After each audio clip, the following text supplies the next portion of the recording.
Bonjour à tous, salut Florent, comment ça va? Eh ben écoute, ça va très bien, David, dans ce dimanche pluvieux ici. Pluvieux au Canada, pluvieux en France, hein, parce que c'est identique là, je pense, le temps est pas terrible. Ouais. Mais bon, voilà, c'est comme ça, hein, les giboulées de Mars, comme dirait l'autre. Hein. Oui, exactement, mais sinon, ça va très bien. En pleine forme, un petit rhume la semaine dernière, si tu veux tout savoir, mais sinon, en pleine forme. Et toi? Écoute, moi ça va très bien aussi. Pas de souci, pas de rhume, RAS niveau santé. Donc du coup, on en profite pour enregistrer un nouvel épisode. Hein. Exactement, une semaine en retard, mais bon, on est. Enfin voilà, il y avait un match de l'équipe de France. Je suis désolé, j'ai fait forfait à ce moment-là parce que je voulais regarder le match de rugby, qui a été une tristesse incroyable. Mais voilà, on essaie quand même d'enregistrer quand on peut. Bon. Et donc du coup, je sais pas si tu te souviens, pour l'occasion, moi j'avais demandé aux Discordeurs de voter sur un thème en particulier. Donc il y avait de mémoire du surnaturel ou de légendes urbaines de mémoire. Et on a eu longtemps un petit match entre les deux, puisque on a eu une égalité pendant longtemps. Ouais, une égalité parfaite quasiment jusqu'à la fin. En fait, jusqu'à la fin, mais après, il y a un vote qui s'est désisté, je pense.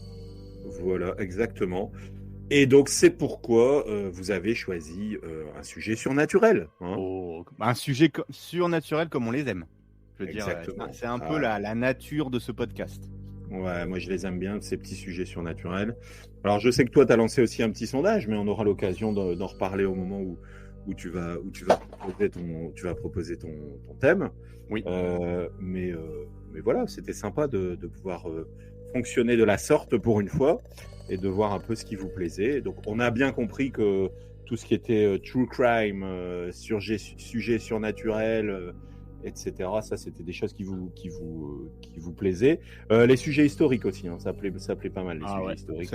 Ça a l'air de pas mal plaire. Donc ça, moi, ça me plaît aussi, mais bon, cette semaine, je prends la main sur un sujet surnaturel. Et parmi les sujets surnaturels, il y a un sujet qu'on n'a pas encore évoqué parmi tous les épisodes qu'on a vus, et qui est un sujet qui a pendant longtemps, dans notre histoire en tout cas, effrayé la chronique même, on peut dire, si je puis m'exprimer ainsi. Puisque c'est des sujets qui concernent des maléfices. Alors si je te dis maléfices, tu vas me dire quoi du coup? Attends, si on joue à pyramide, tu me dis maléfice, je te dis en une brique, en une sorcière. Ah bah ouais, voilà, les sorcières. On n'a pas parlé de sorcières encore. On a évoqué. Non, c'est vrai. On a évoqué les sorcières sur quelques épisodes avec quelques personnages qui étaient de ce type-là. Et là, on va parler d'une histoire de sorcière. D'accord. Une histoire de sorcière qui s'est déroulée au 19e siècle. Salem. Et on va... pas loin, mais c'est pas celle-là. J'y suis allé à Salem, hein. Et alors, du coup, qu'est-ce qui s'est passé là-bas à Salem? Tu connais les sorcières de Salem, un peu, c'est aux États-Unis. Moi, perso, ouais. Non, j'allais dire, moi perso, j'adore le salami, mais après, je sais pas si ça va avoir quelque chose. Non, mais Salem... on était en goguette, on était en goguette à Boston il y a quelques années, et en fait, je pense que c'est au nord-ouest de Boston, quand on repart vers Montréal en voiture, et on est passé par Salem, et en fait, il y a toujours la vieille ville qui existe. Je pense que c'était au 18e siècle, où la moitié de la ville, en gros, ils ont brûlé la moitié des femmes de la ville, quoi. C'était assez incroyable. D'ailleurs, je pense que ça pourrait faire un bon épisode. Ah oui, ouais, sans problème. Et ben moi, je vais pas te parler des sorcières de Salem. Oui. Je vais te parler de l'histoire de la sorcière de Belle. Est-ce que ça te dit quelque chose? Ah, ça me dit rien du tout. Eh ben, c'est tant mieux.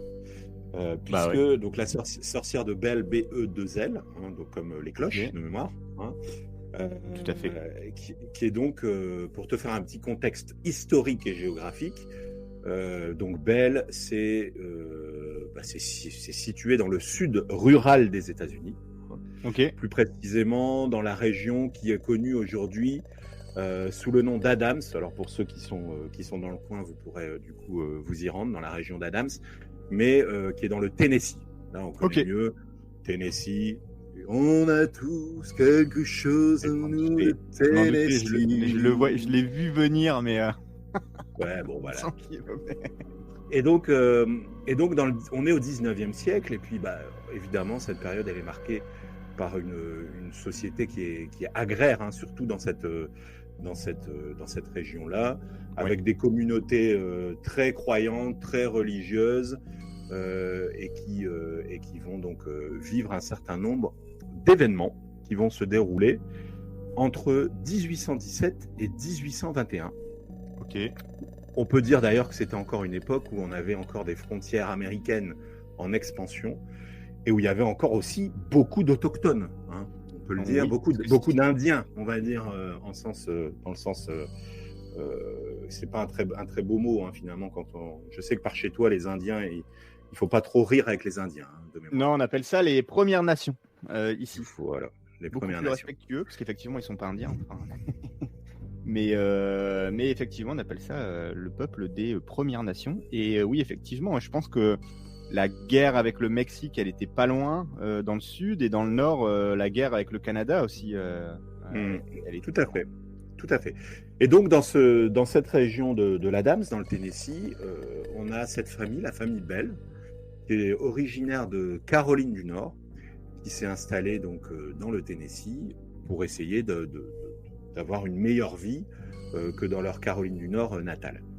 Et on a donc un personnage central dans cette histoire qui est John Bell, qui est le patriarche de la famille, et qui a lui donc du coup acquis une grande étendue de terre et qui a établi une ferme sur ces terres. Okay. Donc on peut dire que cette famille-là, elle est plutôt respectée, et d'ailleurs on peut aussi tout de suite évoquer ce qui n'est pas un cliché d'ailleurs, hein, une famille, on va dire, une famille avec une famille maître-esclave, hein, comme on pourrait le dire à l'époque, hein, donc une famille qui possède des esclaves, etc. Comme en général à cette époque, ouais, c'était effectivement la pleine époque, hein. Exactement. On est vraiment pile dans cette époque-là où on a la liaison, justement, encore les peuples autochtones, mais où on a aussi des esclaves, des fermes, enfin surtout en Louisiane, etc. Hein, on est avant la guerre civile. On est avant la guerre civile, mais de mémoire, alors je suis pas trop bon en géographie, mais le Tennessee c'est pas trop loin de la Louisiane, je pense. Hein, ouais, exactement. Pour faire un petit peu les clichés, le soleil rasant avec les champs et les personnes qui travaillent dans des fermes. Ah, ça doit être magnifique ce coin-là quand même. Oui, je pensais que tu allais dire que ça devait être une magnifique époque. Non. Bon, parce qu'on n'est pas du tout esclavagiste, et tant mieux aujourd'hui qu'effectivement toutes ces choses-là aient disparu, parce que c'était quand même un petit peu barbare. Alors, juste pour faire un petit point géo, je viens de regarder, parce que tu sais que je suis féru de géographie, et vas-y. Le Tennessee, c'est sur la côte est des États-Unis. Il n'y a pas de bordure, enfin de frontière avec l'eau, enfin avec les océans. Donc tu vois, c'est vraiment dans les États-Unis et c'est entouré par plein d'États. Et en fait, juste au sud du Tennessee, pour vous faire une idée, il y a le Mississippi, l'Alabama, la Géorgie, et encore en dessous, il y a la Louisiane, un peu plus à l'ouest, qui touche du coup l'océan, et avec les plages magnifiques et compagnie. La Floride. Belle carte postale que tu nous fais là, Laurent. Merci pour cette image. C'est toujours. Et donc. Ouais, non, mais écoute, avec plaisir. Et donc, là, pour te faire un petit peu une présentation de cette famille qui donc, dans ce contexte géographique et dans cette époque, va vivre des événements troublants, puisque c'est cette famille Bell qui est au cœur de cette fameuse légende de la sorcière de Bell. Tu sais qu'on est dans les histoires obscures ici, donc on parle bien de légende, puisqu'on ne sait pas ce qui s'est passé réellement. En tout cas, on va évoquer ensemble les faits. Et donc cette famille Bell était une famille de pionniers américains. Donc le patriarche John Bell, qui est un fermier très respecté dans sa communauté, vient ici rechercher dans le Tennessee les meilleures opportunités agricoles, et il s'installe dans cette région Adams, précisément la région de Red River, qui deviendra plus tard cette fameuse ville d'Adams. Donc si tu peux rechercher la ville d'Adams, qui va voir la création de cette ferme florissante de cette famille Adams. Donc John Bell, il a une femme à l'époque, il est marié à Lucy Bell, et ils ont plusieurs enfants ensemble, dont, alors, ils ont un fils qui s'appelle Jesse, un autre qui s'appelle John Jr., un autre qui s'appelle Drury, et enfin Benjamin, et leur fille Betsy, Esther et Elizabeth. Donc ils n'ont pas chômé non plus à ce niveau-là, comme tu le constates, ils ont 7 enfants. Ok. Bell. Et donc cette famille-là vit au rythme, on va dire, de leur communauté. Et ils sont, on peut le dire aussi, plutôt bien investis dans la vie, comment dire, tu sais, la vie pieuse de leur ville. Ouais, c'est vraiment le stéréotype de cette époque, quoi. Ah, on voit presque, je sais pas si on voit presque des Amish, tu sais, des Ouais. gens un peu, voilà, qui sont là comme ça. Voilà. Et donc John Bell, pour faire un petit focus sur lui, c'est un homme travailleur et pieux qui a une forte éthique de travail et qui a un gros engagement, comme je l'ai dit, avec sa famille et sa communauté. Il a aussi, il va vivre quelques succès en tant que fermier parce que c'est lui qui va acquérir un maximum d'influence, on va dire, dans son secteur. Et tout ça, ça va malheureusement prendre un autre tournant à partir de 1817, quand vont commencer ce qu'ils appellent le début de l'histoire de la sorcière de Bell. D'accord. Donc, petit focus sur ce monsieur, mais on a aussi sa femme, Lucy Bell, qui elle donc est la maman de la famille, qui est complètement dévouée à sa famille et qui va avoir un rôle vraiment central au sein de la famille pendant les troubles paranormaux que va vivre la famille durant cette période compliquée. Et le troisième personnage un petit peu central de cette histoire, c'est Betsy. C'est donc une des filles, comme je te l'ai dit tout à l'heure, donc Elizabeth Betsy Bell, qui est la plus jeune fille en fait de John et Lucy, et qui va elle vivre énormément d'histoires sur la sorcière de Bell.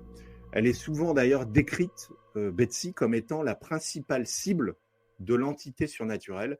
Elle va subir des attaques, de nombreuses attaques psychologiques et physiques d'ailleurs. Et elle va être aussi pointée parce qu'elle aura une relation avec Joshua Gardner, qui est un jeune homme de la région avec qui elle était fiancée et qui va aussi subir un grand nombre d'activités paranormales. D'accord. Et les autres enfants, alors je ne te focus pas sur les autres enfants, pour qui il ne s'est pas vraiment passé des choses marquantes, mais évidemment, on parle d'un phénomène qui va toucher l'intégralité de la famille. D'accord.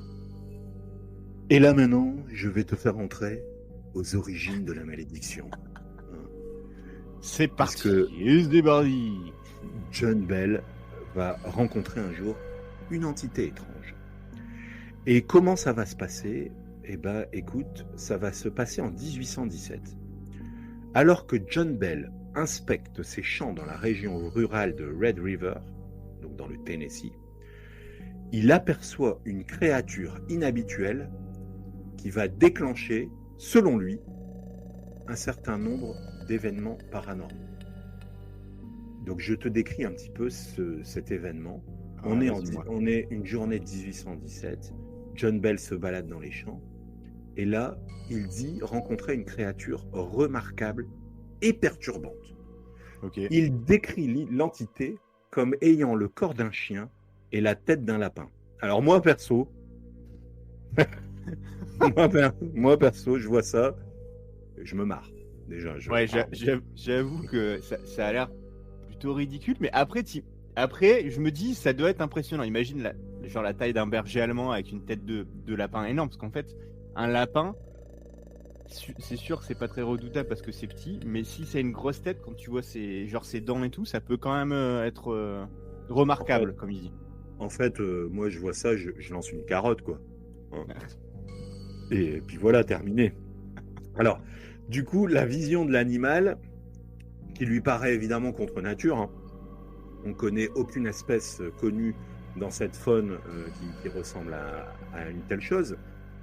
Et étant intrigué, voire même effrayé, il tente de tirer sur la créature avec son fusil.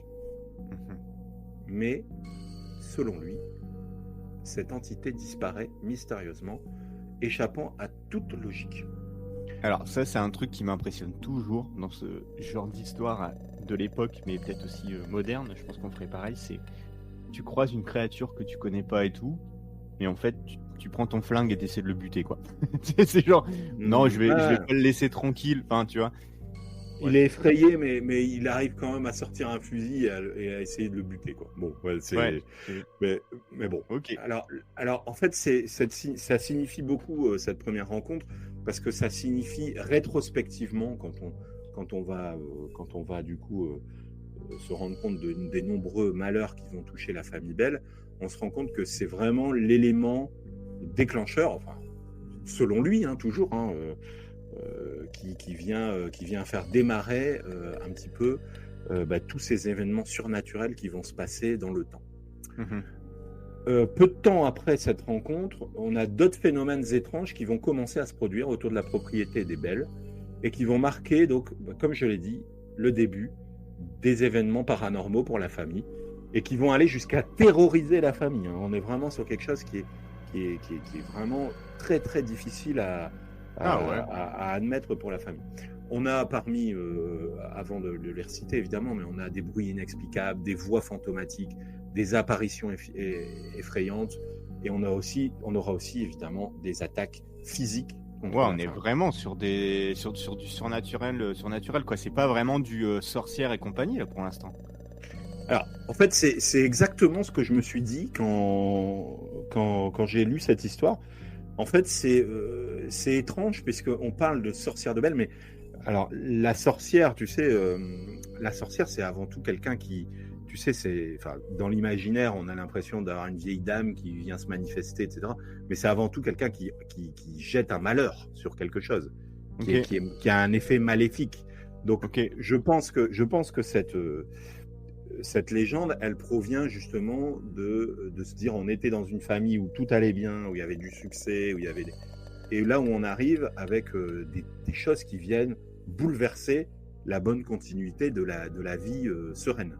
Mm-hmm. Donc je pense que c'est pourquoi on appelle ça la légende de la sorcière de Belle, parce qu'il y a un côté un petit peu maléfice qui a été envoyé sur cette famille. Mais du coup pour aller un peu, pour avancer sur ces phénomènes paranormaux, on a du coup la famille va pas se rendre compte tout de suite, tu sais. Alors il y a la rencontre en 1817 avec cette étrange créature, mais en fait ça va commencer quand même de manière un petit peu subtile tout ça. Tu sais, ils vont pas se rendre compte du jour au lendemain. Waouh, qu'est-ce que c'est que ce truc? Enfin, du jour au lendemain, les portes vont pas, les assiettes vont pas voler dans la maison, etc. Ça va être un peu plus subtil. Et les premiers signes qui vont faire suite à cet événement dont je t'ai parlé tout à l'heure, ça va être des bruits étranges autour de la maison. La famille, au moment de partir au travail, va entendre des grattements. Des petits coups frappés sur les murs, des bruits de mastication qui viennent de l'extérieur de leur chambre en pleine nuit. Ça, c'est quand même un petit peu particulier. On peut aussi. Moi, je dirais qu'il y a des souris dans les murs, quoi. Ouais, alors, d'où l'idée que au début, c'est subtil. Parce que, effectivement, quand tu entends quelque chose qui fait. Tu peux te dire, bon, c'est peut-être une bête ou c'est peut-être un truc.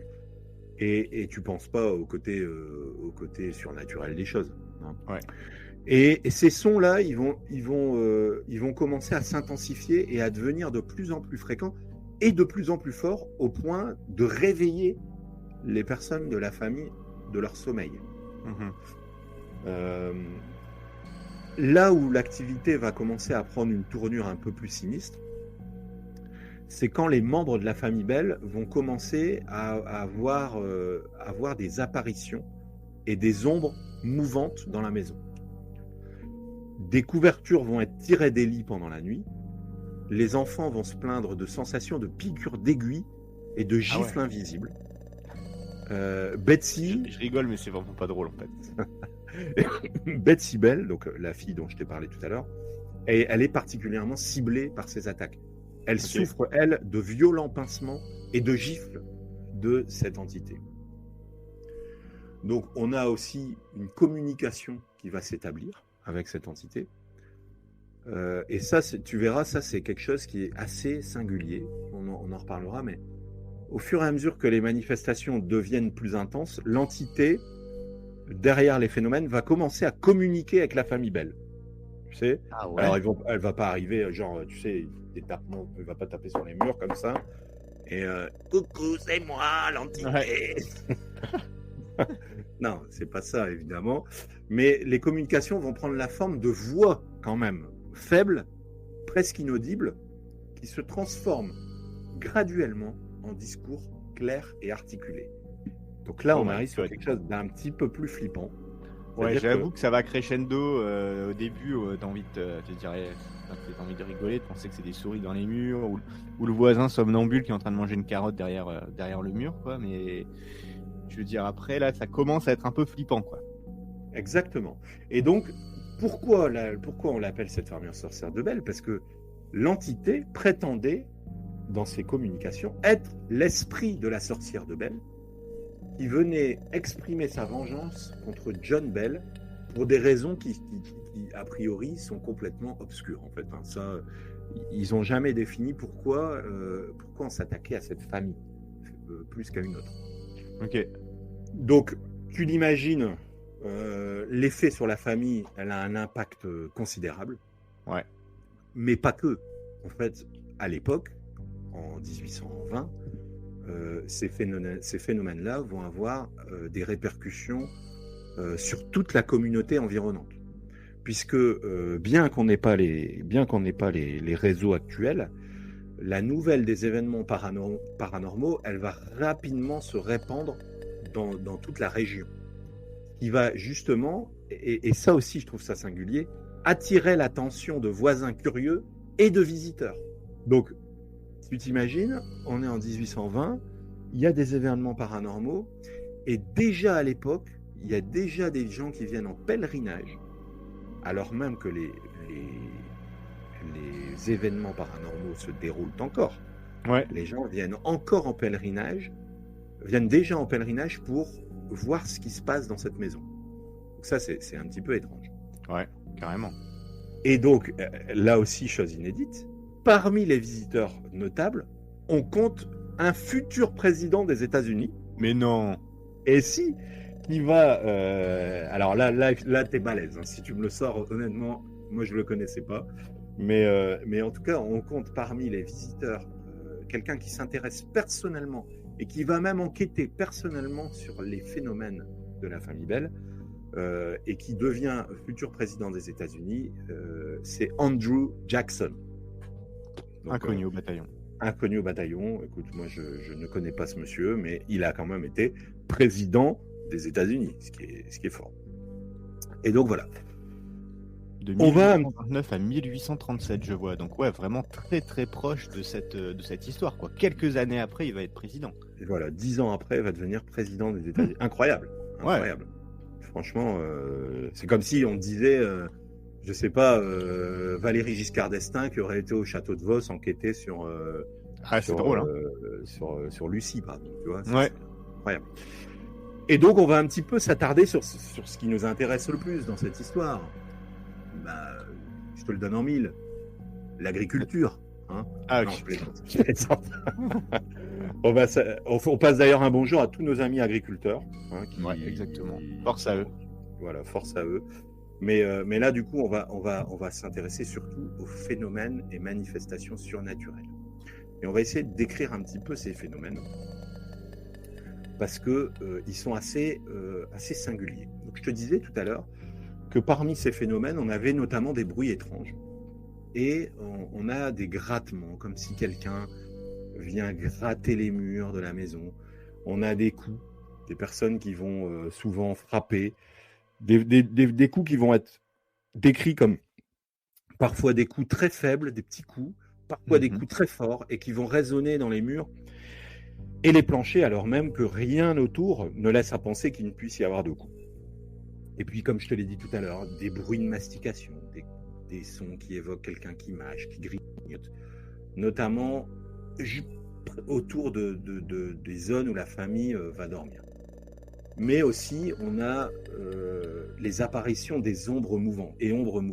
Alors ça, c'est un petit peu plus inquiétant. Ah ouais, vraiment. Quand on est féru de surnaturel, c'est un peu ce qu'on redoute, hein, de croiser des formes.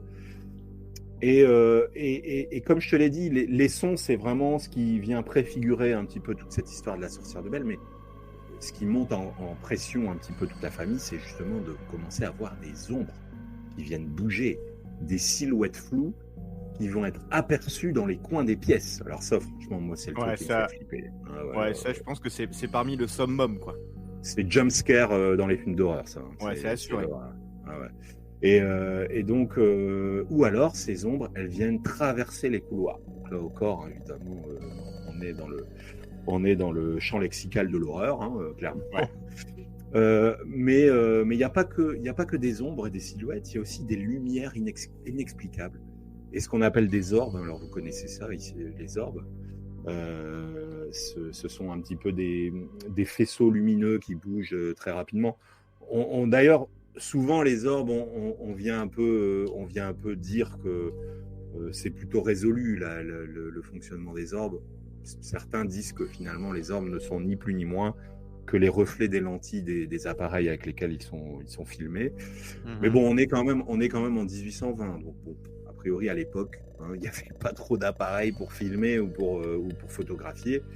La photographie devait être à son balbutiement, je pense, à l'époque. Ouais. Donc on peut croire à ce qu'il y avait quelques orbes qui pouvaient flotter sans origine physique évidente. Ouais. Mais on a aussi, je te le rappelle, on est dans une ferme dans la famille Belle. Et on a oublié que dans les fermes, il y avait quoi ? Il y avait aussi des animaux. Et les animaux de la ferme, ainsi que les animaux domestiques de la famille Belle, vont aussi réagir au phénomène, montrant des signes de détresse ou d'agitation sans raison apparente, ce qui peut indiquer que les manifestations n'étaient pas seulement perceptibles par les humains. Et moi, personnellement, je trouve ça très intéressant. Ouais. Parce que souvent, on vient dire que le surnaturel, c'est la perception viciée un peu de l'homme, qui voit son esprit qui voit son esprit perturbé ou troublé. Et les animaux, ces petites bêtes qui n'ont rien à voir avec tout ça, qui sont dotés certes d'une intelligence, mais d'une intelligence animale, qui soient perturbés par des manifestations, je trouve ça assez singulier quand même. On a une intensification des manifestations, évidemment, et je te l'ai dit tout à l'heure, ça va surtout attirer, ça va surtout se concentrer sur Betsy Belle, puisque les bruits qui sont accompagnés par des voix maintenant vont commencer à s'attaquer physiquement contre les membres de la famille, et notamment sur Betsy. Et donc là, ça commence à prendre une autre tournure. Ouais, effectivement, là, ça passe de... c'était des manifestations qui étaient certes flippantes, mais qui n'étaient pas physiques, où là ça devient... là, on vient vraiment être attaqué, quoi. Bah, après, tu diras, non, il y avait quand même des paires de baffes et des piqûres, juste avant. Exactement.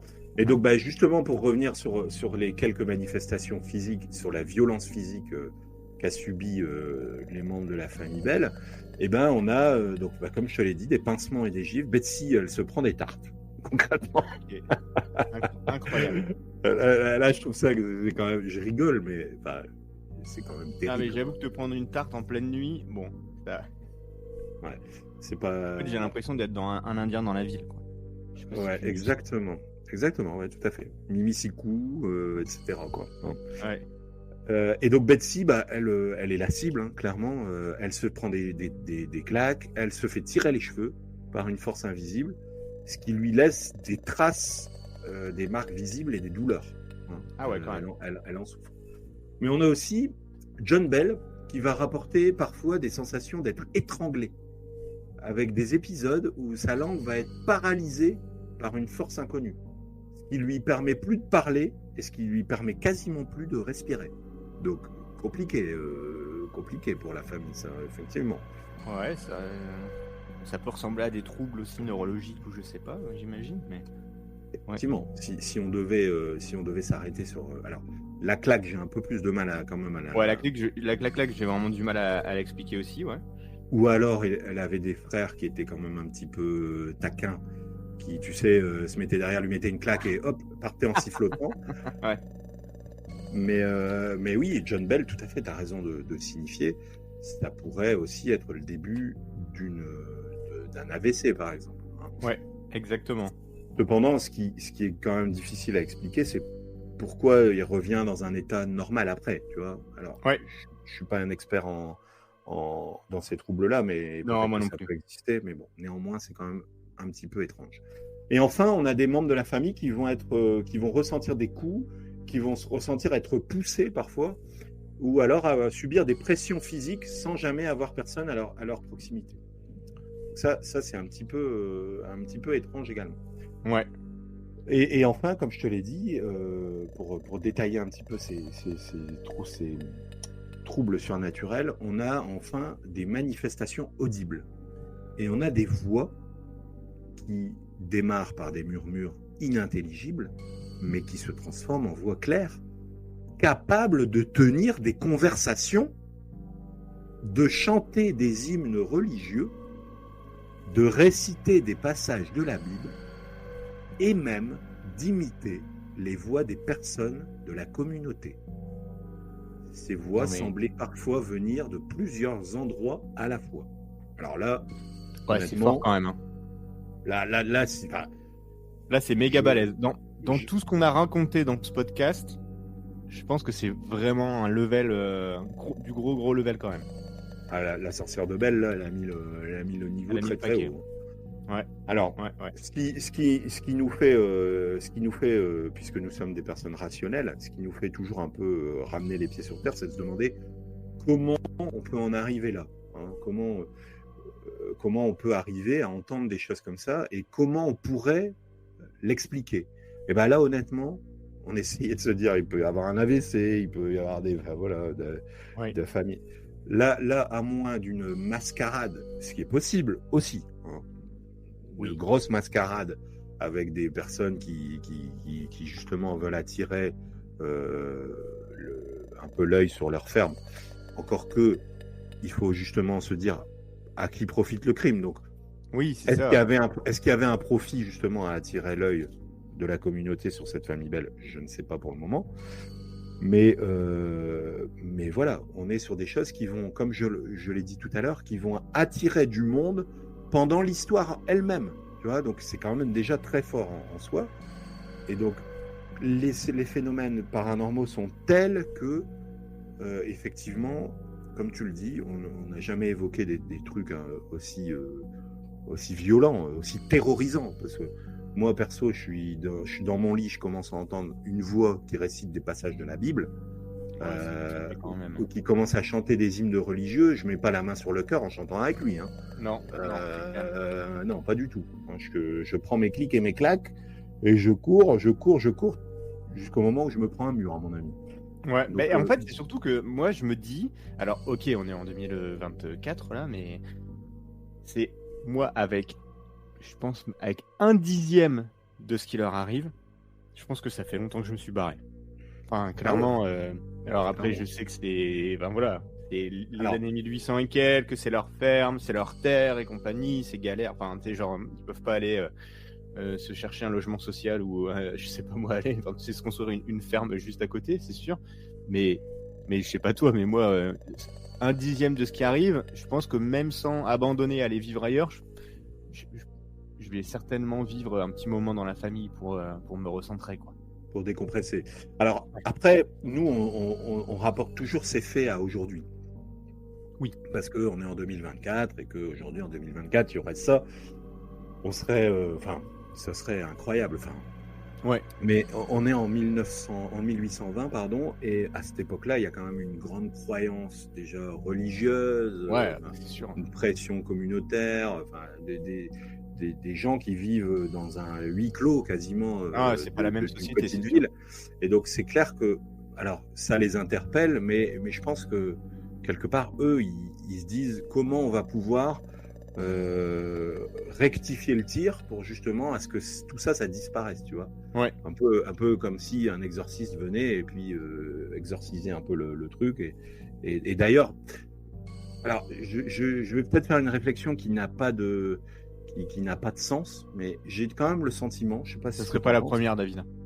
Ouais. Non, mais j'ai quand même le sentiment que, et peut-être que vous contredirez ce que je dis rapidement dans les commentaires, etc. Mais j'ai quand même le sentiment que toutes ces histoires d'exorcisme, etc., ont souvent plus lieu en Amérique qu'en Europe. J'ai ce sentiment-là parce que justement la croyance, elle est plus forte à penser que des événements. Des événements aujourd'hui, mais ouais, je parle. à l'époque, c'était un milieu jusque il y a quand même pas si longtemps que ça. Hein. C'est quand même un pays qui est très religieux. Donc Alors, effectivement. Voilà, je dis pas ça parce que j'ai vu comme tout le monde l'Exorciste et puis un certain nombre de films sur des exorcismes qui sont passés là-bas aux États-Unis, mais je dis ça surtout parce que je pense qu'il y a quand même un phénomène de croyance qui est plus important dans la société américaine, je pense, que maintenant dans nos sociétés ici en Europe. Je pense que c'est un petit peu plus marginal maintenant. Enfin, bon. Ce qui est indéniable, c'est qu'on est quand même abreuvé de la culture américaine et donc on est peut-être surexposé à ce qui se passe en Amérique versus ce qui se passe en Europe ou dans d'autres pays du monde. Et donc peut-être qu'en fait il se passe la même chose.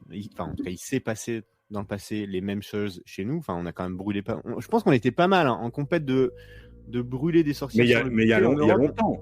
Mais c'était au Moyen-Âge. Ouais. Je te ferai un petit topo tout à l'heure sur les sorcières. De mémoire, la dernière sorcière qu'on a brûlée en Europe, c'est en 1700 et des. Hein. Ouais. Donc tu vois, on est quand même. C'était pas si loin que ça. Hein, non, c'est pas si loin. Mais effectivement, aux États-Unis, ça a peut-être continué un peu plus tard. Mais nous, on brûlait des sorcières au Moyen-Âge, surtout, plutôt qu'en 1700. Donc voilà. Ouais. Et donc pour terminer un petit peu sur ces bruits, on a aussi des rires et des pleurs, des rires moqueurs, des pleurs, des gémissements et des bruits de chaînes qui sont traînés le long des planchers et des murs, qui vont être aussi évoqués, qui rappellent des images de captivité. Tu sais, comme si on avait des esclaves qui étaient dans les murs, enfin, voilà, des choses un petit peu liées à l'histoire du lieu. Évidemment, cette escalade, elle a un impact qui est profond sur la santé mentale et physique de la famille Bell, ainsi que d'ailleurs sur la statue vis-à-vis de la communauté. Ils prennent un petit coup vis-à-vis de la communauté quand même. J'imagine qu'ils doivent être regardés un peu de travers. Voilà. Et donc la peur, le manque de sommeil, tout ça va vraiment affecter leur bien-être. Et la curiosité et la méfiance de la communauté va aussi clairement isoler la famille. Donc face à ça, évidemment, il y a des besoins en aide, des besoins d'aide qui vont être sollicités pour la famille. Du coup, on a des pasteurs, des voisins, des chercheurs paranormaux qui vont essayer de venir témoigner des manifestations. Et comme je l'ai dit tout à l'heure, ça va attirer l'attention bien au-delà de la localité, allant même jusqu'à créer de la spéculation et de la fascination dans toute la région et au-delà. Est-ce qu'on a des gens extérieurs à la famille qui valident avoir entendu quelque chose? C'est comme tu dis, il y a des pasteurs, des chercheurs de paranormal et tout. Est-ce que il y en a qui ont dit ah ouais j'y étais et puis il s'est passé ça ou pas du tout? Ou on sait pas? Alors ça, je pense qu'on sait. Je pense que d'ailleurs on sait que finalement il y a que la famille qui va vivre ces événements-là. Ok. Ça va attirer l'attention des extérieurs, mais de ce que j'ai pu comprendre, il n'y a pas d'étrangers qui vont vivre les mêmes choses. Ok, d'accord. D'ailleurs, je reviens à ce qui nous fascine le plus dans cette histoire, c'est la communication audible. C'est ce qui va d'ailleurs faire penser, et je te le rappelle, c'est finalement cette entité qui va se désigner être la sorcière de Belle. Elle va le dire. Elle va dire qu'elle est la sorcière de Belle. Ouais, c'est pas une des filles qui ensuite va être découverte comme étant la sorcière. Ok. Non. Et donc, ce qui fascine un petit peu dans cette histoire, et ça t'a fasciné aussi, j'ai vu Florent, c'est l'interaction, la capacité à interagir avec la famille Belle. Et donc, on a une petite description de ce qui a pu se passer là-dessus. Et par rapport justement à la nature des communications de l'entité, on remarque que cette entité est intelligente et qu'elle va articuler. C'est-à-dire qu'elle s'exprime avec une intelligence et une articulation remarquable, allant jusqu'à participer à des conversations complexes, répondant à des questions et même, d'après la famille, posant des énigmes. Mais en vrai, c'est vachement pratique. Ouais, alors c'est clair. Bah, en fait, c'est Alexa, tu vois. À l'époque, elle disait c'est Alexa avant. Entité, à l'époque, à l'époque, genre les soirées, ça devait être long, toi. Enfin, limite, tu peux faire un Scrabble. À la fin, ils étaient tous sur leur canapé. La famille Belle, ils disaient bon, s'il te plaît, là, on a envie d'aller se coucher. Tu peux nous laisser. Et donc, cette entité, elle possédait une connaissance infinie d'après la famille. Ce qui semblait, enfin, ce qui était pour eux d'ailleurs, ce qui semblait être complètement surnaturel. Enfin, pour eux, ce qui était plus surnaturel encore, c'était de savoir, d'avoir une conversation aussi intelligente que d'ailleurs la voix elle-même, quoi. Tu vois, à un moment donné, ils se disaient plus c'est incroyable il y a quelque chose qui nous parle. Ils se disaient c'est incroyable de comment elle nous parle. Tu sais, c'est ça qui est quand même fou finalement dans cette histoire. J'imagine trop. Et bah ouais, non mais on peut pas imaginer que la vie devait être banale, tu vois, quand on entend une voix. Voilà. Il y avait aussi une diversité des voix. Les communications ne se faisaient pas toujours d'une seule et unique même voix. D'accord. Et d'ailleurs, alors là, je sais pas ils précisent pas si c'est des témoins extérieurs à la famille. C'est peut-être que ça va répondre à ta question, mais ils disent que certains témoins auraient entendu différentes voix, y compris des imitations parfaites de personnes vivantes ou décédées, ce qui ajoutait à la confusion et à la peur de certains témoins. Ça, j'adore. On a du moment où il y a de l'imitation, je trouve ça encore plus fou. En fait, il se passait le téléphone. Il se passait le téléphone pour parler un peu, quoi. En fait, on avait Nicolas Canteloup, Alexa, enfin, un nombre de personnages. Je suis en train de déraper, mais je trouve l'histoire incroyable. Alors, on ne sait pas, d'ailleurs, on débriefera à la fin sur ce qu'on en pense, mais on a aussi un peu de témoignages sur le contenu des messages. Donc, ça, c'est incroyable aussi.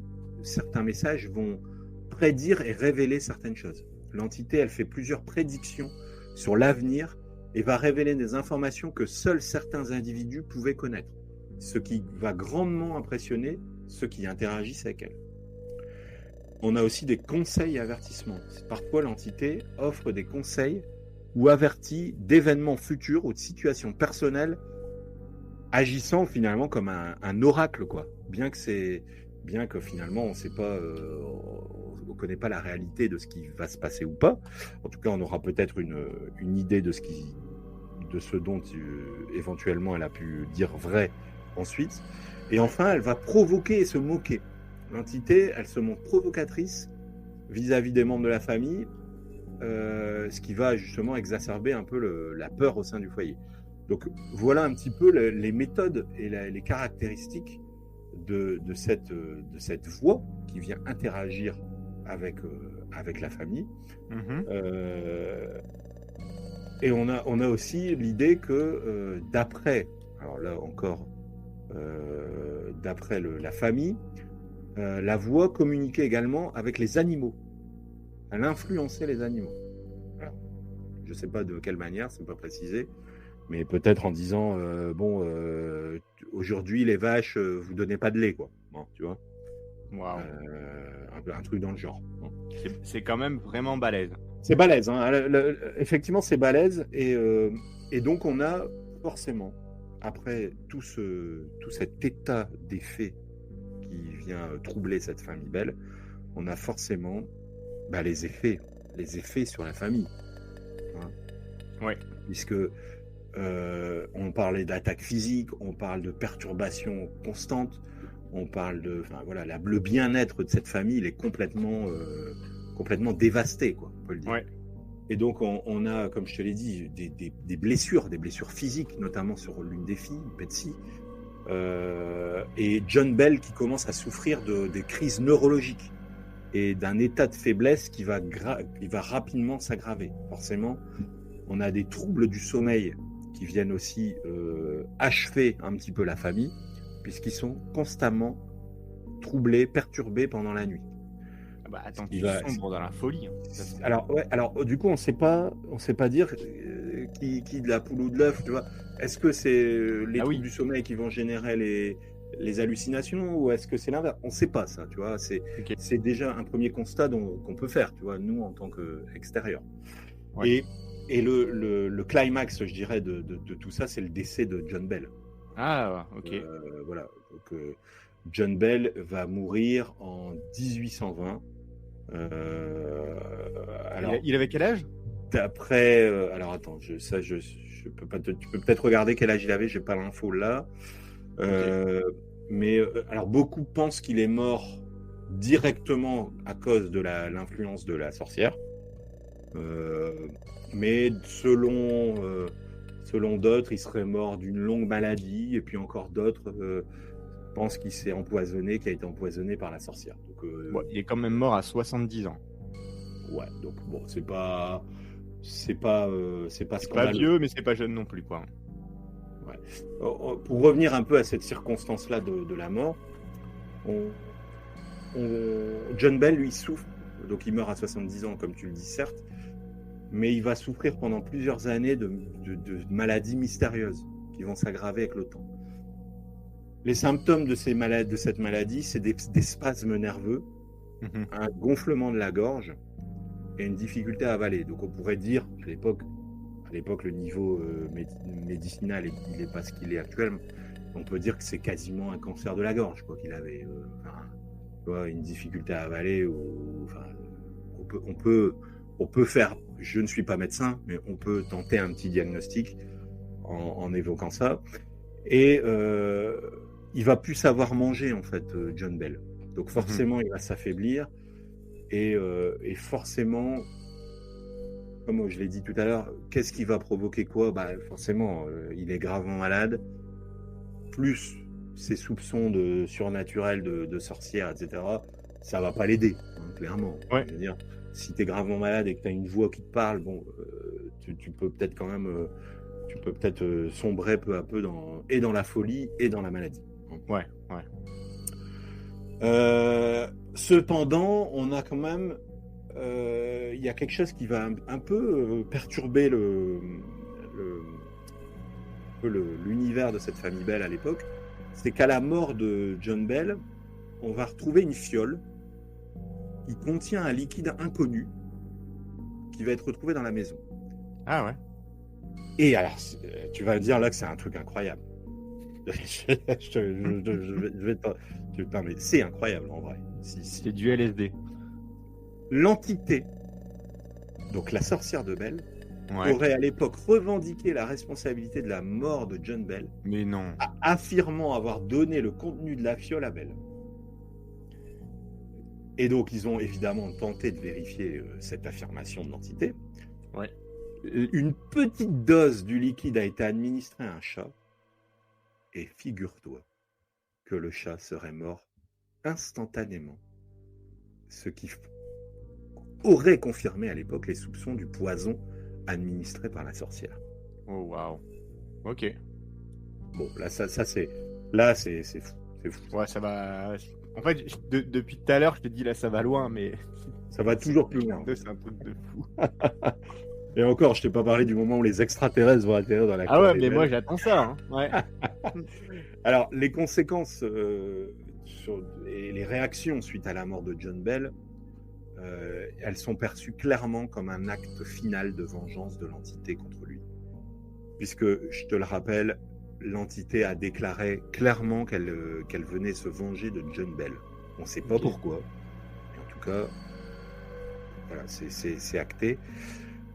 Les motifs suggérés vont de la dispute foncière malveillante à des accusations de mauvaise conduite de la part de John Bell. Mais néanmoins, ça va laisser la famille et la communauté dans un gros état de choc. Et surtout, une peur de l'entité qui aurait quand même un pouvoir de mort sur les personnes. Donc là même ça, je veux dire, personnellement, dans les histoires surnaturelles, on entend rarement qu'une entité surnaturelle va jusqu'à tuer les personnes. C'est du jamais vu. On n'a pas parlé beaucoup d'elle, mais on revient un petit peu sur Betsy Bell. Betsy Bell, la femme de John. C'est la fille. Ok. La femme, c'est Lucy Bell, comme je te l'ai dit tout à l'heure. Ouais. Et donc, Betsy, ça va être une témoin privilégiée de tous ces événements. Et elle va être aussi un petit peu, comme je te l'ai dit tout à l'heure, dans le centre du cyclone des attaques, on va dire, de la sorcière. Elle va donc subir, on l'a dit tout à l'heure, des gros épisodes de violence douloureux, traumatisants pour la jeune fille. Elle va être aussi l'objet de manifestations psychologiques troublantes. Elle va souvent entendre la voix qui va la menacer, elle, et qui va la moquer, elle. Ce qui va justement un petit peu compliquer le relationnel avec la famille également. Et clairement, on peut dire que Betsy Bell, à la fin de ces épisodes, elle est détruite psychologiquement, voire même, on peut dire qu'elle sombre quasiment dans la folie. Mais elle a aussi, comme je te l'ai dit, une relation avec. Elle est fiancée avec Joshua Garner. Il va aussi vivre des choses, puisque Joshua Garner, c'est donc un jeune homme avec qui elle est en relation. Elle est fiancée en fait, mais elle va finalement rompre avec Joshua. Et il est spéculé à l'époque qu'elle va rompre à cause de l'entité. Puisque l'entité, elle aurait joué un rôle finalement dans la dissolution de la relation avec Joshua Garner, en exerçant une pression sur Betsy. En gros, en la menaçant, comme je te l'ai dit précédemment. Et en créant un environnement tellement stressant que jamais elle aurait pu avoir une vie de couple, en fait, cette jeune fille. C'était pas possible. Donc voilà. Alors Betsy, elle va, parce qu'on va quand même parler un peu de l'après, et après on va parler des théories, parce que je sais que tu aimes bien ça. J'adore. Après la fin des manifestations et la mort de son père, Betsy, elle va vivre finalement une vie normale, puisqu'elle va se marier à Richard Powell, un enseignant, et elle va avoir plusieurs enfants. Elle a vécu jusqu'à 85 ans, Betsy Bell. Donc, tu vois, pas mal. Elle a quand même survécu largement, malgré le fait qu'elle ait pu à un moment donné tomber dans des gros problèmes de folie. Et nous en voilà arrivés, Florent, aux théories. Les théories que je sais tu apprécies particulièrement, et que nos auditeurs aussi apprécient particulièrement. Et évidemment, on a plusieurs types de théories. On a des hypothèses surnaturelles et rationnelles, pardon. Et donc, on va commencer par les hypothèses surnaturelles, qui viennent évidemment défendre dans un premier temps une activité poltergeist, donc une explication qui repose sur Tu connais la théorie du poltergeist, Florent, non ? Non, vas-y, dis-moi. Ça suggère qu'en fait, il y a une activité surnaturelle qui est centrée autour d'une personne. D'accord. Qui est souvent un adolescent, d'ailleurs, qui agit comme un catalyseur, comme un récepteur des manifestations inexplicables. Et donc, dans le cas de la sorcière de Bell, on parlait de Betsy comme étant, qui était adolescente à l'époque, comme étant cette personne qui attirait un peu le malin. Les ondes radio. Voilà. Et du coup, ces ondes qui seraient venues attaquer le père au final. Tout à fait. Elle réceptionne, mais c'est contre son père. Exactement. Et donc ensuite, on a évidemment la théorie de la malédiction de la sorcellerie, qui est quand même prégnante dans cette histoire. Certains croient que la famille était la cible donc d'une malédiction, d'un sort lancé par un voisin ou un membre de la communauté mécontent. Cette théorie suggère également que les connaissances occultes ont été utilisées pour infliger souffrance et chaos dans cette famille. Ok. Voilà. On a aussi une théorie sur une entité démoniaque ou un esprit. Bon, là, de toute façon, c'est toujours à peu près la même chose. Hein. Ouais. On est quand même dans la terreur du surnaturel, avec une entité une entité décédée qui aurait essayé de communiquer pour exercer une vengeance concernant des torts passés sur cette même entité. Et nous voilà aux hypothèses rationnelles. Alors ça, c'est intéressant parce que c'est plus ce qui va nous dire est-ce que finalement il y a une raison à tout ça, quoi. À qui profite le crime? C'est toujours ça, hein, Exactement. L'idée de base. Et ben on a une première théorie qui vient nous dire que c'était une fraude ou une supercherie. Ah ouais. Donc c'est l'une des théories les plus courantes concernant cette histoire de la sorcière de Belle, qui dirait que ces événements étaient une supercherie orchestrée par plusieurs membres de la famille ou de la communauté. Théorie qui suggère que des techniques physiques et psychologiques ont été utilisées pour simuler des phénomènes paranormaux dans le but d'attirer l'attention ou pour des raisons financières. Alors, moi, j'ai pas eu assez d'infos sur le fait que est-ce que finalement la ferme de Belle c'est devenu le Disneyland de l'époque. Ouais, c'est ça. Qu'est-ce qu'ils ont gagné à ça en fait? Parce que c'est sûr, hein, ça fait partie des premiers trucs. Tu dis ça. C'est souvent quand t'as une maison hantée, un truc comme ça, on en a parlé la fois dernière. Hein. Ouais. C'est ok, ça va faire vendre machin, mais là, j'ai pas tellement l'impression que ça leur avait fait tant de bénéfices que ça au final. Exactement. Donc, on n'a pas plus d'informations là-dessus. On a aussi une théorie sur une hallucination collective. Ok. On connaît ça, hein, tu connais ça, toi qui as proposé un sujet une fois sur ça aussi, sur le Pont Saint-Esprit de mémoire. Exactement. Certains chercheurs proposent que les phénomènes pourraient être attribués à des hallucinations ou une hystérie de masse qui proviennent du stress ou de la suggestion mènent à des expériences partagées de manifestations paranormales. Bon, là, c'est un poil technique, mais en gros, on y croit tous. On a réussi tous un peu à s'embobiner. Et finalement, on croit ce que les autres disent et on finit par le voir aussi. Donc, un peu plus technique, celle-là, sur le plan psychologique. Ouais, mais ça se tient. Je suis pas psychologue, mais je veux bien. Ok. Ça peut, pour une famille qui est très proche, ça peut être le cas. Ouais. Et enfin, on a des phénomènes naturels qui auraient pu être mal interprétés. Oui. Donc c'est une autre explication rationnelle qui explique notamment les bruits, qui pourraient être des courants d'air, des animaux dans la maison ou des réactions chimiques qui auraient été le chien à tête de lapin, j'attends qu'on m'explique quand même. Mais ouais. Ouais, effectivement, ça c'est difficile à l'exprimer. Et enfin, il y a la psychologie et le stress qui viennent dire que quand on est dans un stress extrême, on est privé de sommeil, isolé socialement, ça peut contribuer aussi à percevoir des phénomènes paranormaux. Bon, ça c'est avéré, hein. C'est clair que si toi demain on te donne plus à manger, on t'isole sur une île, à un moment donné tu commences à avoir des trucs, ça c'est clair. Ouais. Mais voilà. En tout cas, du coup, au début du 19e siècle, on a quand même une croyance en la sorcellerie et en l'occultisme dans cette région-là qui est très très répandue. Hein.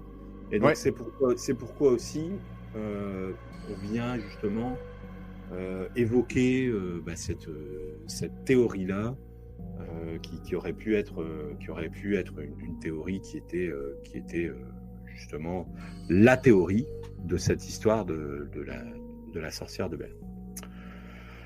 Alors, quelques petits, pour terminer là-dessus, Florent, quelques petits héritages de cette histoire de la sorcière de Belle. Est-ce que tu sais qu'on a hérité, nous, dans notre société, dans nos sociétés, de choses qui concernent cette histoire de la sorcière de Belle? Ah non, pas du tout. Ça te dit rien? Alors, non, on a hérité de films notables. Hein. On a hérité, et alors parmi l'un quand même des gros films d'horreur, peut-être l'un des plus grands films d'horreur d'ailleurs de toute l'histoire des films d'horreur, surtout par le fait qu'il ait été un film d'horreur, on va dire avant-gardiste sur la manière dont il a été filmé. Est-ce que ça te dit quelque chose? Non, pas du tout. Eh ben, l'affaire de Bell, elle est basée plus ou moins directement sur, elle a inspiré, elle n'est pas basée, mais elle a inspiré le projet Blair Witch. Ah, ok. Ouais. Ah, ouais. Parce que, alors je te rappelle que dans ce film, on a l'histoire de sorcellerie dans l'Amérique rurale. Hein, et donc là, oui, je te parlais d'un cinéma innovant, puisque c'est l'un des premiers films qui est tourné en found footage. Je sais pas si ça te dit quelque chose. C'était tourné à la première personne. En gros, voilà. Il y en a eu plein derrière. Hein. Il y a eu Paranormal. Ouais, mais c'est eux qui ont un peu lancé le truc. Hein. C'est eux qui ont lancé ça, clairement. Ouais. Clairement. On a d'autres films. Ultra moderne à l'époque, je me rappelle. Hein, j'avais regardé à l'époque. J'ai trouvé ça fou. 99, hein, le Blair Witch Project. On a d'autres films qui ont été tournés sur ce sujet. On a Bell Witch, The Movie, en 2007, qui est clairement inspiré de cette histoire. On a The Bell Witch Haunting, encore un film en 2013 qui représente la légende dans un style un peu plus documentaire. Okay. Et on a aussi An American Haunting en 2005, qui vient donc évoquer l'histoire de cette sorcière de Bell. Et t'as un petit documentaire justement là-dessus? Est-ce qu'il y a des... Alors, le film est... Alors, moi j'ai, si tu veux, quelque chose sur qui documente un peu plus... Ouais, qui soit moins film, mais plus documentaire. Tu peux peut-être essayer de regarder The Bell Witch Haunting en 2013. Okay. Ah ouais, ok, j'ai regardé ça. Pour essayer de t'inspirer un peu plus, de connaître un petit peu cette histoire. On a évidemment aujourd'hui des sites historiques et touristiques de cette histoire, évidemment. Alors, on a là, quelque part, d'autres personnes qui vont bénéficier de cette légende pour se faire du pognon et s'en mettre plein les poches. Hein. Ouais. Puisque la ferme de la famille Bell, elle peut toujours être visitée. En tout cas, le site original de la ferme où les Bell ont vécu peuvent être visités. Alors, du coup, la ferme d'origine, elle est plus debout. Hein. Mais il reste un lieu où tu peux aller voir et tu peux explorer. Il y a c'est informé, il y a des panneaux informatifs qui racontent l'histoire des événements. Tu peux voir où il a rencontré l'animal un peu extraordinaire, etc. On a la grotte de la sorcière de Bell. Alors ça, je sens que tu serais un peu plus froussard d'y aller. Une grotte naturelle située sur l'ancien terrain des Bell, qui est réputé pour être l'un des lieux d'activité de l'entité. Là pareil, hein, tu peux te faire un petit tour avec une visite guidée qui va t'expliquer un petit peu tout ce qui s'y passe. On a le musée de la sorcière de Bell. Tu vois, on a bien profité de cette histoire quand même. C'est une légende locale. Il y a un peu de tout, quoi. Ouais. Voilà, tout à fait. On a le cimetière de la famille Bell, où donc la famille John Bell est notamment enterrée. Tu peux faire un petit tour aussi dans le cimetière, c'est sympa. Et puis on a évidemment les fameux tours fantômes, hein, qui sont classiques maintenant. Ouais. Et qui peuvent être faits. Alors, des histoires justement, tout à l'heure tu me parlais des histoires de fantômes, Florent, mais évidemment, les histoires populaires de fantômes, il y en a quelques-unes. Tu m'as parlé des sorcières de Salem, évidemment. 1692, donc un des plus célèbres épisodes de l'histoire de la sorcellerie, hein, dans une colonie du Massachusetts, c'est ça? Ouais, non, exactement. Voilà. Donc plusieurs femmes ont été accusées de pratiquer de la sorcellerie, ont été jugées et condamnées à mort. Hein, voilà.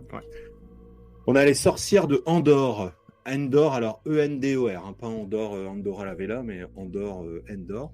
Donc, dans la Bible, la sorcière de Endor est une figure mystérieuse qui était capable de convoquer l'esprit du prophète Samuel. Son histoire est relatée. Donc, c'est, je dirais, la première sorcière de nos temps, c'est la sorcière de Endor, puisqu'elle est citée dans la Bible. On a aussi une histoire qui est connue, c'est les sorcières de Pendle. Donc au XVIIe siècle, en Angleterre, on les appelait les Pendle Witches. C'était un groupe de femmes qui étaient accusées de sorcellerie dans le Lancashire. Okay. Et c'est l'un des plus célèbres événements de sorcières en Grande-Bretagne. les sorcières de Pendle. Mmh. Qu'est-ce qu'on a d'autre qui est intéressant? Alors que moi j'ai pris des choses qu'on connaissait pas, mais je te disais tout à l'heure, la dernière sorcière d'Europe, c'est Anna Göldi, donc en 1782. Ok. Une femme suisse était la dernière personne exécutée pour sorcellerie en Europe occidentale. Elle a été condamnée à mort en Suisse pour le meurtre de l'enfant illégitime de son employeur. Mais les preuves suggèrent qu'elle a été accusée de sorcellerie pour justifier son exécution. Donc, bon, c'était une petite magouille, quoi. Hein. Ah, mais incroyable, hein. Franchement, la justice de l'époque, si on peut appeler ça la justice, justement. Bon, et pour terminer un petit peu ce tour du monde des sorcières, on a les sorcières de Zugarramurdi en Espagne au XVIIe siècle. Donc, pareil, des personnes qui ont été des femmes qui ont été accusées de sorcellerie. On a les sorcières de Catemaco au Mexique, donc qui conservent aujourd'hui un festival de sorcellerie qui invite des chamans et des guérisseurs pour pratiquer des rituels ancestraux. Donc tu peux aller au Mexique faire une petite incursion dans cette vie des sorcières. C'est sympa. Et enfin, les sorcières d'Africa. On a beaucoup de traditions de sorcellerie aussi en Afrique. Oui. Les sorcières qui sont souvent appelées les sangomas ou les witch doctors, qui jouent un rôle important dans la religion, la guérison et la spiritualité. Et d'ailleurs, en Afrique, bon, nos amis africains nous contrediront, mais elles sont plus un présage bénéfique que maléfique, souvent, d'ailleurs. Ah ouais, ok. Bah, de ce que je vois, elles ont plus un rôle de guérisseur, Bon, après, il y en a sans doute des néfastes, hein, mais je pense qu'il y a aussi un pendant bénéfique et néfaste. D'accord. Tandis que nous, les sorcières, on les voit pas comme des... je veux dire... on n'a pas envie de les croiser. Tu vois. Ouais. Et donc voilà, Florent, pour la fin de cette petite histoire sur les sorcières de Belle. On a pris un peu de temps. Hein, incroyable histoire. 1 heure qu'on parle de ça. Ah ouais, mais attends, c'était fourni, hein. C'était riche en détails et tout. Enfin, il y avait vraiment beaucoup de choses. Et tu m'as pas demandé ce que j'en pense. Hein. Je veux dire, Et donc voilà, j'allais justement demander ce que tu penses de cette histoire. Alors, dis-moi. Écoutez, moi je vais vous dire. David, attends, est-ce que tu peux me rappeler, parce que pour ma théorie c'est important, est-ce que tu peux me rappeler la date à laquelle ça commence tout ça? Genre vers quelle année? Alors, ça démarre en 1817. Okay. Ça démarre exactement 3 ans avant la mort de John Bell. Voilà, tout à fait. Alors moi, ma théorie...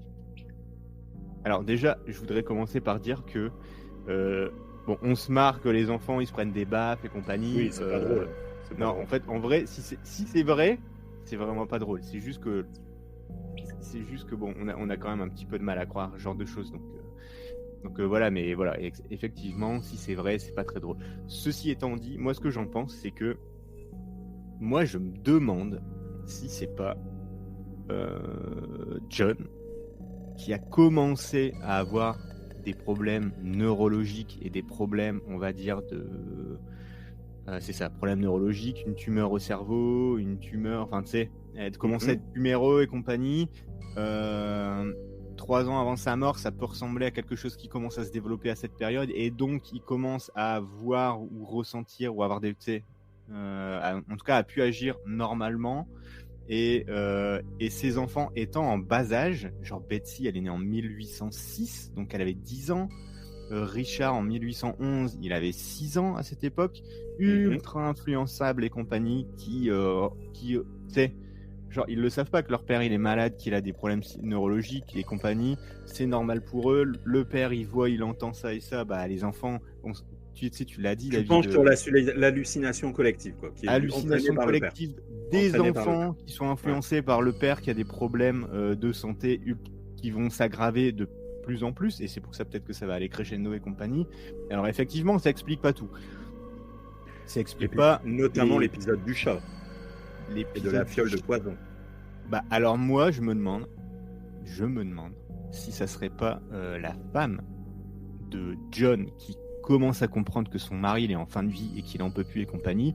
À l'époque, tu peux pas, et aujourd'hui, je pense que c'est toujours le cas aux États-Unis. Une euthanasie, une euthanasie, et après on met ça sur le coup du chat et de la sorcière. Parce qu'en fait, il devenait ingérable, John. Ah, intéressant cette théorie. Effectivement, tu as raison. Peut-être que il y a quelque chose à creuser en tout cas sur le John. Hein. On sait que John, c'est le. Peut-être qu'effectivement, il a aussi mis sa maladie sur le compte d'une malédiction. Pourquoi pas? C'est peut-être aussi une des théories. Et effectivement, après. C'est ça, parce qu'à l'époque, on savait pas. Hein. Tu sais, le gars, il devient fou. En plus, il a une tumeur, on sait pas, et compagnie. Enfin, tu vois ce que je veux dire? On sait pas. Donc, effectivement, pour eux, dans cette Amérique profonde, on va dire travailleuse et compagnie, on sait pas. J'imagine qu'en tout cas, la médecine, c'est pas ce que c'était aujourd'hui. Et du coup, avec la religion au-dessus de ça, il y a certainement des choses qui se sont. J'imagine que. C'est vraisemblable ce que tu dis. Mon hypothèse, c'est que, c'est ce qui a pu se passer. Et non, j'ai du mal à croire au. J'ai quand même, il y a trop. En fait, il y a trop de trucs, David. Il y a beaucoup trop de choses. Donc c'est ça. Par contre, j'ai regardé des photos et ça donne vraiment envie d'aller visiter. Voilà. Ah ouais, c'est sympa. Hein. Ouais, j'ai vu que effectivement ça ressemble au cliché qu'on peut imaginer, quoi. Ouais. Mais en tout cas, merci David. Merci. Super histoire. Merci pour cette analyse qui est voilà. On peut se dire il y a quand même des événements qui sont assez gros dans cette affaire des Belles, mais assez gros, mais assez inexplicables aussi. Et bon, on essaie d'en donner un peu une interprétation qui vaut ce qu'elle vaut. Hein. Et je pense que vous pourrez, vous auditeurs, nous donner aussi votre explication. Exactement. On n'est pas des professionnels, hein. Donc n'hésitez pas à nous dire là vous êtes planté là-dessus, machin. Moi je pense que c'est ça et compagnie. Comme on dit avec David, des fois on aime bien en rire. Hein. On aime bien. Ce podcast, il est un peu pensé pour être un peu le café du commerce de ce genre d'histoire. Donc on aime bien en discuter avec David. On n'est pas des experts. Hein.